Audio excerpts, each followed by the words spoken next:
আমি আপনাকে বড় বড় এমবিবিএস ডাক্তারকে আপনাকে চিকিৎসা করাবো এরপরে হুজুর চাইতে হবে। আপনি না গেলে তো আমরা দেশ চালাতে পারবো না, আপনি না গেলে তো আমরা দেশ চালাতে পারবো না।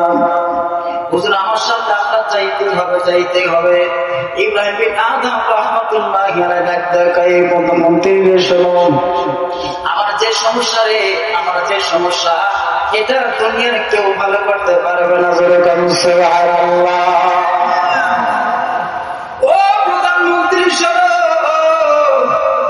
আমার যে সমস্যা ছিল এইটা তো দুনিয়ার কেউ ভালো করতে পারবে না, কেউ ভালো করতে পারবে না। প্রধানমন্ত্রী ডাক্তারকে হুজুর কেমন সমস্যা দুনিয়ার কেউ ভালো করতে পারবে না। এবার ইব্রাহিম বিন আদম রাহমাতুল্লাহি আলাইহি এর একটা আয়াতে কারিমা তেলাওয়াত করলেন, ফারিকুন ফিল জান্নাতি ওয়া ফারিকুন ফিস সাঈর।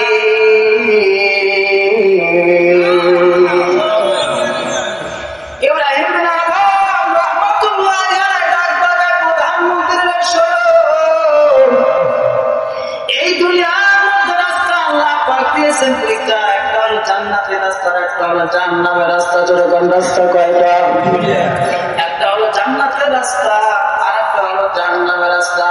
ও প্রধানমন্ত্রী, আর তুমি একটু ভালো করে শোনো, আমি যেই দিন থেকে এইটা তেলাওয়াত করেছি, এটা পাঠ করেছি, এটা পড়েছি, আমি তখন মনে মনে চিন্তা করলাম চলতে হবে জান্নাতের রাস্তায়।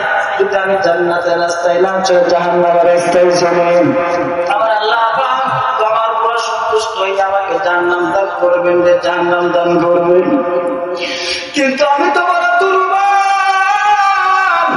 আমি তো ওই জাহান্নামের আগুন সহ্য করতে পারবো না, আমি তো জাহান্নামের মধ্যে দাও করে জ্বলতে পারবো না।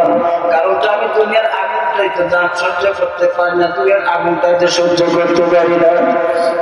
আমি কি করে ওই জাহান্নামের আগুন সহ্য করবো, ওই জাহান্নামের আগুন সহ্য করবো? আমি কবরে আযাব করে সহ্য করবো, আমি তো সহ্য করতে পারবো, আমি সহ্য করতে পারবো না। এই জন্য আমি জান্নাতের রাস্তায় চলতে চাই।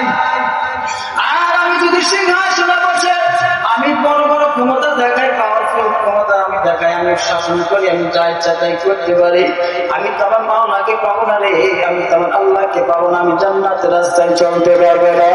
অর্থাৎ আমি চাই না সিংহাসন, আমি চাই না আমার রাজত্ব, আমি চাই না আমার ক্ষমতা বাহাদুর, আমি চাই, আমি সিদ্ধান্ত নিয়েছি আমি যেই পথে আমার আল্লাহ চললে যেই পথে খুশি হবে আমি সেই পথে চলবো। জোরে বলুন সুবহানাল্লাহ।